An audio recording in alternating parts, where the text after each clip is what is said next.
populism in South Asia. Our guest today is BJ Sadiq.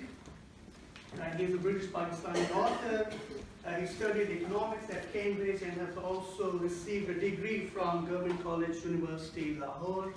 After his studies, he worked briefly at the House of Lords as an apprentice, and he worked as a financial journalist based in London, as a consultant for the World Bank Group, the International Finance Corporation, and United Nations.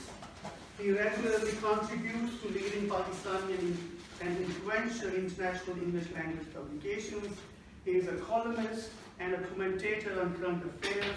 He writes regularly for the Washington-based magazine, The American Interest. He has voracious appetite for fiction, South Asian politics, Mughal history, and cricket, according to his publishers. And he loves to spend time in Pakistan. He's a very close observer of the political scene in Pakistan. So Let There Be Justice, The Political Journey of Imran Khan, which is the title of the book, is his first book, and as you can see, it's available there. And let me also thank the Lighthouse for their contribution to making this event possible. We're very thankful to you for being partner for organizing this event. Sadiq is currently working on his first novel, so that's a new project he's working. Some of you might be interested in knowing about that as well. But our discussion today will be mainly around his work on Imran Khan, the book that he has written. So first few minutes, we will request Sadiq to talk about his interest in this book and how he came around to writing this book and what he is telling us through this book and why we should buy this book as well. And read it, to be more polite, sorry.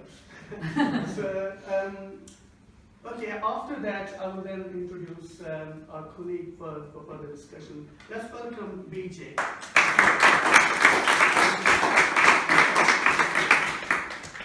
Well, thank you very much. Extremely delighted to be here with all of you. My dear students, distinguished professors, if any, yes, distinguished teachers of this extremely venerable institution at the University of Edinburgh, and members of this absolutely gorgeous looking town, Edinburgh, whose cobbled streets me and my wife have been traversing for the past couple of days. Its cobbled streets, its bending alleys, its lush gardens and Gothic castles have taken me back to the world of Harry Potter that I've grown up reading. It's not Harry Potter that I've come here for. The best thing about talking at a gathering like this is that one can be very informal and one can speak one's heart out. I've just begin by giving you a little background as to why I thought this book was important. You see, after the fall of the Soviet Union and the collapse of the socialist economies, there's this wonderful book by Francis Fukuyama, a great political scientist, titled The End of History and the Last Man. And that book basically talked about what we were discussing, that neoliberal democracy and the ideas of capitalism and the ideas of globalization are the final form of government. But what happened was that, as years progressed, we've seen that, neoliberal democracy somewhere went wrong. It was marked by this, man's undying search for profit and greed, and basically ostracizing a vast ocean of human society from the decision-making process and the fruits that are yielded by free markets. And that created a wave of resentments across the world, not just in South Asia. We've seen, I think Brexit very faintly as a result of that, a wave of resentments. And these resentments were channeled through various forms. One is nationalism, as we see in Britain, even Trump's America. Turkey, Hungary, and South Asia, India, for example. One is another form is fanaticism and bigotry, which is extremely pronounced in India right now. And in Pakistan, we've seen political populism, which is also a reaction to neoliberal democracy and the ideas of capitalism. But the rise of Imran Khan, this argument very faintly touches on these aspects, but there are so many other different factors and layers that explain the rise of this wonderful phenomena that Imran Khan is. A Jewish Dutch philosopher back in the 17th century, Baruch Spinoza, once wrote that there are times when one should neither laugh nor cry but understand. And Pakistan, my dear friends, has been a tragedy, an utter tragedy. And why it has been a tragedy? Because right from the onset of this state, it failed to transform into a nation. It was always a state. And why did this happen? Because a small clique of opportunists and carpetbaggers and basically started milking the state, hijacked the government structure of this country. And initially, when the size of the cake was small, they made small amounts of money. And as years went by, when the size of the cake grew, they started making very large amounts of money. And I think Imran Khan is a result of this ideology, and nobody in the history of the country has fulminated corruption so vociferously as Imran. Excuse me. You see, whenever, just to understand Pakistan's politics, whenever a politician campaigns for an election in Pakistan or is during electioneering, he makes two types of promises. One promise is made to the general public: better education, better jobs, health facilities, clean drinking water, energy, and all, social, basically, poverty alleviation.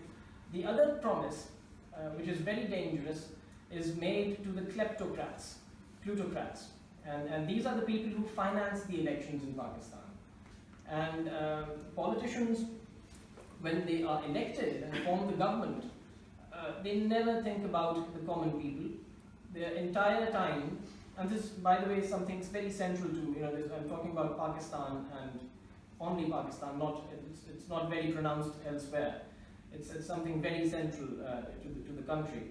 So when they are elected and they come to power, their majority of their time goes into pacifying the demands that these kleptocrats make. And so the common man never fares in the equation. He never gets jobs. He's burdened with inflation, with deprivation. And that basically, when you have a situation like this, any political party that rests on ideological grounds is never permitted to grow or develop. So the credit I give to Imran is that he's tried to change and push that, though these trends just a little. I still have my concerns. It's a long way to go. Imran has been a hot topic for the press globally. He's, whether it was his social activism, establishing a cancer hospital at a time when two leading political mafias, I would call them, were ruling the roost in the center in the mid-90s. And at a time, he established a cancer hospital, a very expensive hospital, where expensive materials were imported from abroad at exorbitant prices. People told him that it was a completely disaster. You might establish the hospital, but it won't run, but he did it. So whether it was his social activism, his cricket, or his politics, or even his romances with high society English girls, no aspect of Imran's life was ever deserted by the press. He's here now, and he started off his politics in the mid-90s.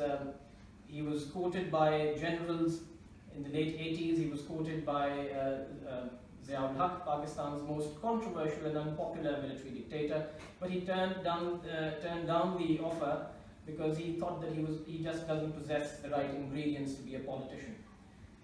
He was very shy, he was not a natural speaker. Then in '93 he was again approached by a transition government, by Muin Qureshi, a former World Banker. He again he was offered a high ministerial position in the cabinet. He turned down that offer. Then in the mid-90s, when his hospital was coming up, he saw that he was connecting with the people, and he saw all the love that was coming his way. And then he thought that he's able to, by being just a nobody, and just by being a cricket sensation, he's able to give back so much to the society. Just imagine, what will I be able to do if I'm part of the government and I have my fingers on the buttons of policy making. So he thought that I think that was the trigger that pushed him towards politics. But then there's so many other things that I can talk about, and I would like you to drop in. Thank you very much. It was a very comprehensive window on Imran Khan's life and politics, as we know. Thank you for that. Now I may invite Dr. Wilfred as discussant to lead us through the discussion. I'll give a brief introduction, not to embarrass you, but for those people who have come from outside Edinburgh University and who don't know Dr. Wilfred, he is senior lecturer in politics with a DPhil from St. Anthony's College in Oxford. He has long association with the University of Edinburgh. He is presently the co-director of the Centre for South Asian Studies. He has worked extensively on multi-level government and federalism in Western Europe and Australia, and more recently he has moved to South Asia with a focus on India. He works on populism, India, and contemporary politics. So he's very much interested in the region as a whole, with focus on India. He has published 2 monographs and 5 edited collections, and has co-authored several articles. Please join me to welcome Wilfred.